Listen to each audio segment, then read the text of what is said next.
Good morning students, welcome back to my YouTube channel English Guru Classes. In today's video lecture, we will do a poem that is Fire and Ice composed by Robert Frost. During the session, we would be discussing about poetic devices, role of human emotions, role of desires in one's life, the central theme of the poem. Here, hatred and power of emotions are the major themes of the poem. The poet uses the symbols of fire and ice to show how desires and hatred contribute to making the world stand at the verge of chaos. Here, chaos means a complete lack of order.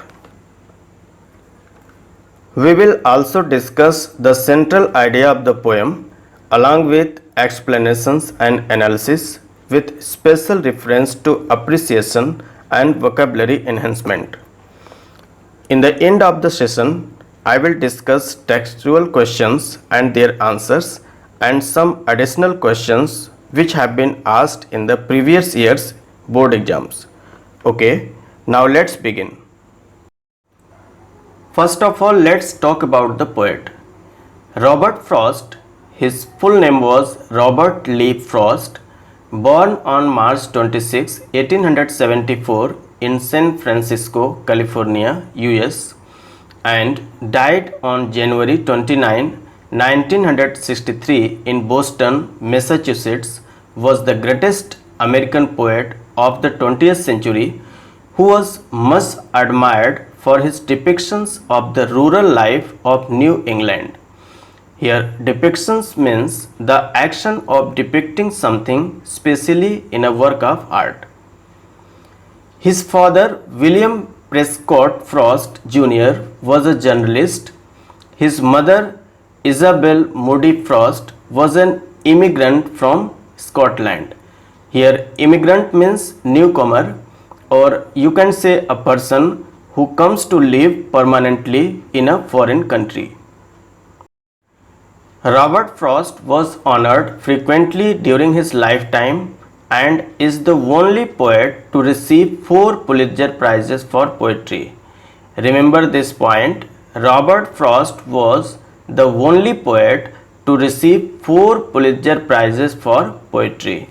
In 1924, he won the first of 4 Pulitzer Prizes for the book New Hampshire, which was published in 1923, and for this book Robert Frost was awarded Pulitzer Prize in 1924. His next book he was also awarded Pulitzers for collected poems, which was published in 1930, and for this book Robert Frost was awarded Pulitzer Prize in 1931. Next one was A Further Range. It was published in 1936, and for this book Robert Frost was awarded Pulitzer Prize in 1937. And A Witness Tree, this book was published in 1942, and Robert Frost was awarded Pulitzer Prize for this book in 1943. Now students, I would like to tell you something more about the Pulitzer Prize. The Pulitzer Prize is an award for achievements in newspaper, magazine, and online journalism, literature, and musical composition in the United States. It was established in 1917 by provisions in the will of Joseph Pulitzer, who had made his fortune as a newspaper publisher. And you know that Robert Frost was the only poet to receive 4 Pulitzer Prizes for poetry. Remember this point. Alright. Now let's go through the poem. Fire and Ice, composed by Robert Frost. Some say the world will end in fire, some say in ice. From what I have tasted of desire, I hold with those who favor fire. But if it had to perish twice, I think I know enough of hate to say that for destruction ice is also great and would suffice. Now students, I would like to tell you something about the central idea of the poem before going through the explanations and analysis of the poem. Okay, now let's see. The poem Fire and Ice by Robert Frost, first published in 1920 in Harper's Magazine and in 1923 in his Pulitzer Prize winning book New Hampshire. Remember this date. The poem Fire and Ice by Robert Frost was first published in 1920 in Harper's Magazine, and later on in 1923 it was published in his Pulitzer Prize winning book New Hampshire. This poem shares the common belief that everything that exists will have its end too. This poem deals with the profound idea that the world will end either by fire or by ice. Some people believe that the world will be destroyed by fire, while others argue that it will be frozen. But the poet supports those who are in favor of fire. As the poem progresses, the poet remains undecided and mentions that if the world ends twice, the ice can also bring equal destruction as fire. Thus, through this poem, the poet very artistically underpins the deep philosophy that we let our emotions rule us, and if we don't control them, they will surely destroy everything around us. Now let me explain the poem. First of all, let's see the first stanza. Some say the world will end in fire, some say in ice. From what I have tasted of desire, I hold with those who favor fire. Some say the world will end in fire. Here fire means desire. Here fire stands for desire. Some say in ice. Here ice stands for hatred. In terms of human emotions, ice stands for hate. From what I have tasted of desire, the poet has seen and experienced enough of hatred in this world. I hold with those who favor fire. Here favor means approval, or you can say support or liking for someone or something. Here in these lines, the poet talks about the two different beliefs of the people regarding the end of this world. Some people believe that the world will end in fire, and some say in ice. But the poet finds himself in favor of those people who say this world will end in fire. This is because he has seen and experienced the effect and result of uncontrolled and unending desires over the life of human beings. The poet finds that human evil desires are similar to the fire in its nature. So this fire may become a big reason to destroy humankind and this world too. Is it clear to you? Alright, now let's see the second stanza. But if it had to perish twice, I think I know enough of hate to say that for destruction ice is also great and would suffice. But if it had to perish twice, here the poet considers if the world has to expire twice. Here perish means to die, especially in a violent or sudden way. Another similar word can be to expire. But if it had to perish twice, I think I know enough of hate to say that for destruction ice is also great. Here the poet considers if the world has to expire twice or two times, ice would be equally competent in ending it. But if it had to perish twice, I think I know enough of hate. Enough means here sufficient, adequate, ample or abundant. And hate means feel intense dislike for or loathe or detest. To say that for destruction ice is also great. Here ice means the literal meaning of ice is frozen water, but here ice stands for hate or coldness. To say that for destruction ice is also great and would suffice. Suffice means be enough or adequate, or in another words you can say to meet the needs of. So here the poet considers if the world has to expire two times or twice, ice can also play its major role for the destruction of this world. Means ice would be equally competent in ending it. The poet says that ice that stands for hatred is also sufficient for destroying this world. As ice can make the body numb with its prolonged contact, similarly, hatred can also give the numbness to our mind and thoughts, and hence it can make us insensitive and cruel. Such cruelty towards humanity will be more responsible for the destruction of the world compared to the desire.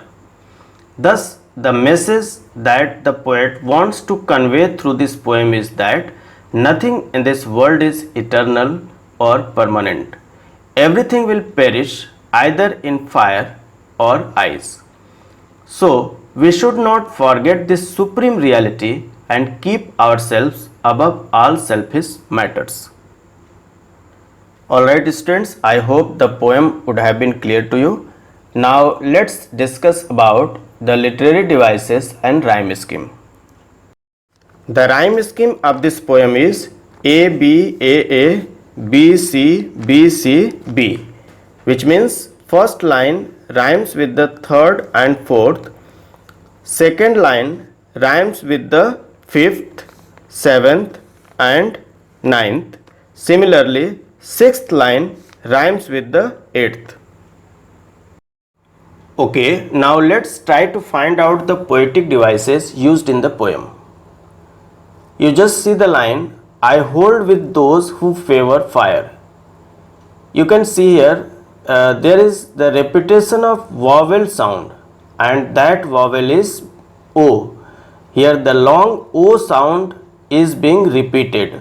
So the poetic device will be assonance.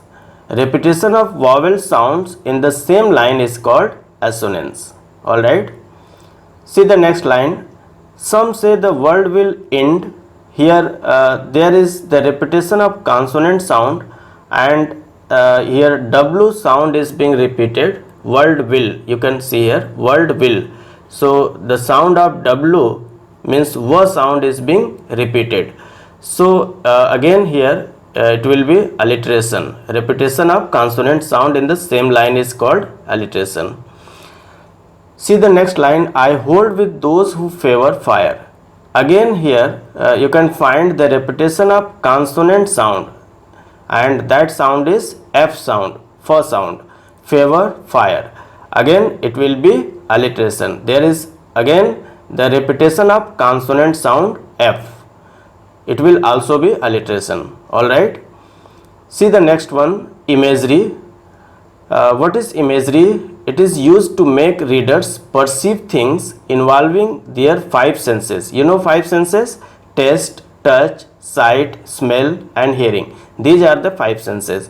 So you can see the line, some say the world will end in fire. You just go through this line. Some say the world will end in fire. So the poet has used imagery here. Alright. Now another poetic device, that is symbolism. What is symbolism? Use of symbols to signify ideas and qualities by giving them symbolic meanings different from their literal meaning. That is called symbolism.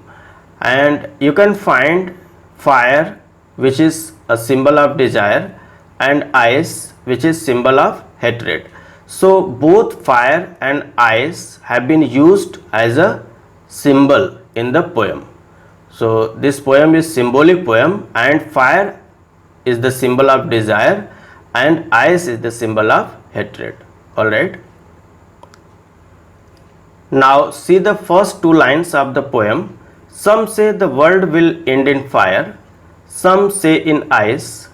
Here some say is repeated at the start of line 1 and 2, and when there is repetition of a word or expression in the first part of some words, that is called anaphora. So the poetic device will be here anaphora.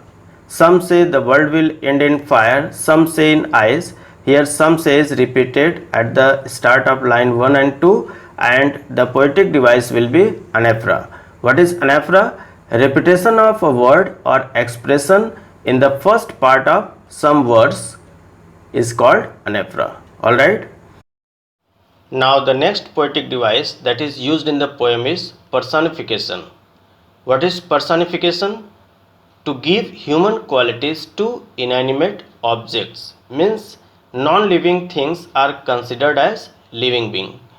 You see here fire and ice, these two words in the poem. Fire and ice are capable of destruction, and therefore the poet personifies fire and ice by giving them a mind which is capable of destroying almost everything.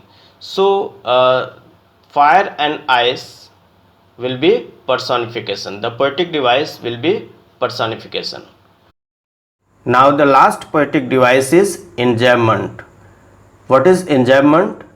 A thought or clause that does not come to an end at a line break, rather it moves over the next line, is called enjambment. You see the line, from what I have tasted of desire, I hold with those who favor fire. Here the thought or the idea that the poet wants to convey does not come to an end at a line break, rather it moves over the next line. So the poetic device will be enjambment.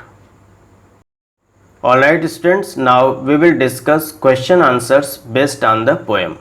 So first of all, let's talk about the textual questions. Okay. Question number 1 is, there are many ideas about how the world will end.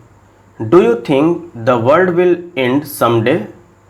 Have you ever thought what would happen if the sun got so hot that it burst or grew colder and colder?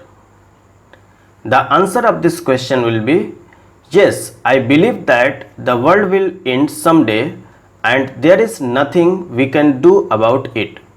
The reason is that all life forms that exist on this earth is only because of the temperature that is appropriate or suitable for them to survive. But if the sun gets so hot one day that it is on the verge of bursting, it would lead to rapid destruction, as there would be fire everywhere. On the contrary, if the sun grows colder and colder, there will be ice everywhere, and it would be impossible for us to survive in such an adverse situation. Here on the verge of is an idiom which means at the point when something is about to happen or is very likely to happen. Alright, now let's see question number 2. For Frost, what do fire and ice stand for? Here are some ideas: greed, avarice, cruelty, lust, conflict, fury, intolerance, rigidity, insensitivity, coldness, indifference, hatred. So let me discuss the meaning of these words. First of all, greed means intense and selfish desire for something, especially wealth, power or food. Avarice means extreme greed for wealth or material gain. Cruelty means cruel behavior or attitudes. Lust means a passionate desire for something. Conflict means a serious disagreement or argument, typically a protracted one. Here protracted means long, in Hindi lamba. Fury means a feeling of intense anger. Intolerance means bigotry. Here bigotry means unwillingness to accept views, beliefs or behavior that differ from one's own. Rigidity means unwillingness to be adaptable in outlook, belief or response. Insensitivity means lack of concern for others' feelings or lack of awareness or ability to respond to something. Coldness means the quality of lacking affection or warmth of feeling. Indifference means lack of interest, concern, or sympathy. Hatred means intense dislike or hate. The question is, for Frost, what do fire and ice stand for? So the answer will be fire stands for greed, avarice, lust, conflict, and fury. Ice stands for cruelty, intolerance, rigidity, insensitivity, coldness, indifference, and hatred. Alright, now let's see question number 3. What is the rhyme scheme of the poem? How does it help in bringing out the contrasting ideas in the poem? So we have already discussed the rhyming scheme. The rhyme scheme of the poem in the first stanza is A B A A, and the rhyme scheme of the poem in the second stanza is B C B C B. Alright. And the second part of the question is, how does it help in bringing out the contrasting ideas in the poem? So the answer of the second part will be like this. The poet has used the rhyme scheme beautifully to bring about contrasting ideas in the poem. He mentions that both fire and ice are probable ends of this world. While he talks about how fire represents desire and can therefore be a cause of the end of the world, he also mentions ice in between to symbolize that the coldness and indifference towards one another will also be enough to end the world. In the second stanza, he says that he knows enough of hate in the world to be sure that even destruction through ice would be sufficient to bring about the end of this world. Alright. Now students, let's discuss some additional questions which have been asked in the previous year's board exams. So the first question is, how according to the poet will the world come to an end? How according to the poet will the world come to an end? The answer of this question will be, in this poem, the poet Robert Frost deals with the two ways through which the earth or the world will come to an end. Those two ways are fire and ice. Both the fire and ice will lead to the destruction of the earth or world. The poet uses fire and ice as two metaphors which refer to desire and hatred respectively. People are of different opinions about the end of the world. Some say the world will end in fire and some say in ice.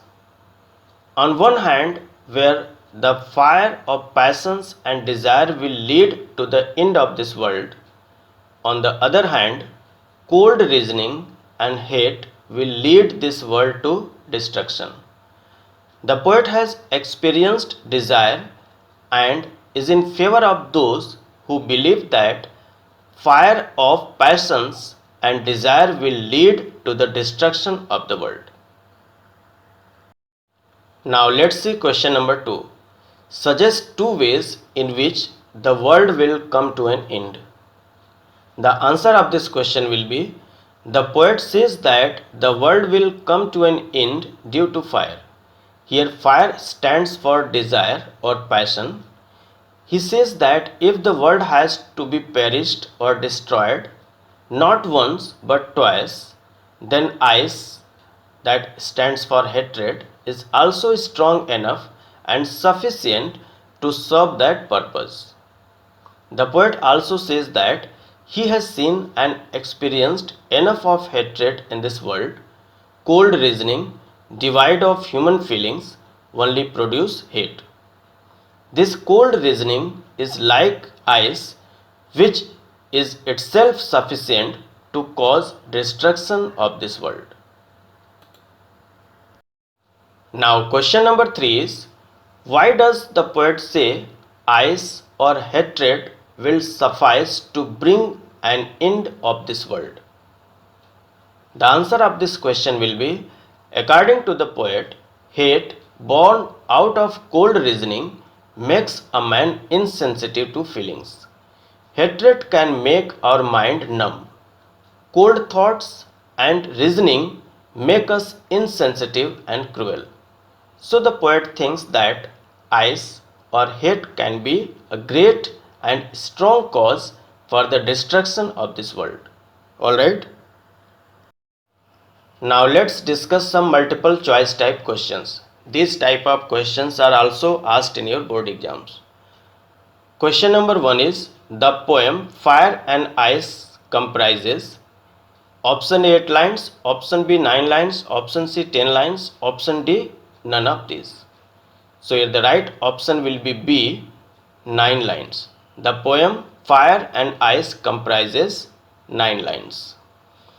Question number 2 is, in the poem fire and ice symbolize option A desire and hatred respectively, option B hatred and desire respectively, option C both A and B, and option D none of these.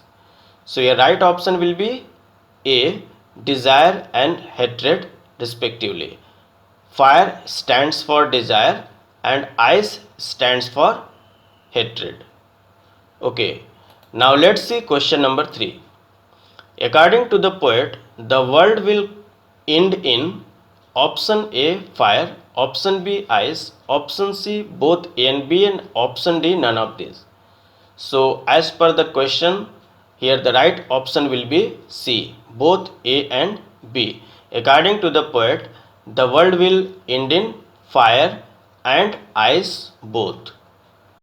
Now question number 4 is, in the first stanza of the poem, the poet favors those who believe that option A, the world will end in ice, option B, the world will end in fire, option C, the world will end in air, and option D, the world will end in water.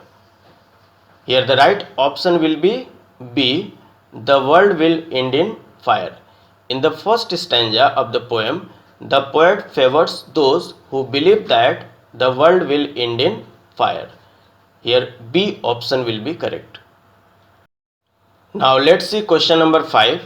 A thought or clause that does not come to an end at a line break, rather it moves over the next line, is called option A enjambment, option B anaphora, option C assonance, option D alliteration. Here the right option will be A, enjambment. A thought or clause that does not come to an end at a line break, rather it moves over the next line, is called enjambment. Alright, now let's see the last question, that is question number 6. In the poem, fire is the symbol of dash and ice symbolizes dash. You have to fill up the gap here. Option A desires, hatred, option B love, kindness, option C anger, strength, and option D politeness, cruelty. So the right option will be A, desires, hatred. In the poem, fire is the symbol of desires and ice symbolizes hatred. Okay. Now students, I am going to provide you some assignment. So please note down, there are 3 questions. You have to write the answer of these questions. Question number 1 is, write the central idea of the poem Fire and Ice. Second question is, write the explanation of the poem in your own words. And third question is, read the poem Fire and Ice and identify the poetic devices. Okay. Now students, I conclude here my today's video lecture and I hope you would have enjoyed the poem. Thanks for joining this session. Have a great day.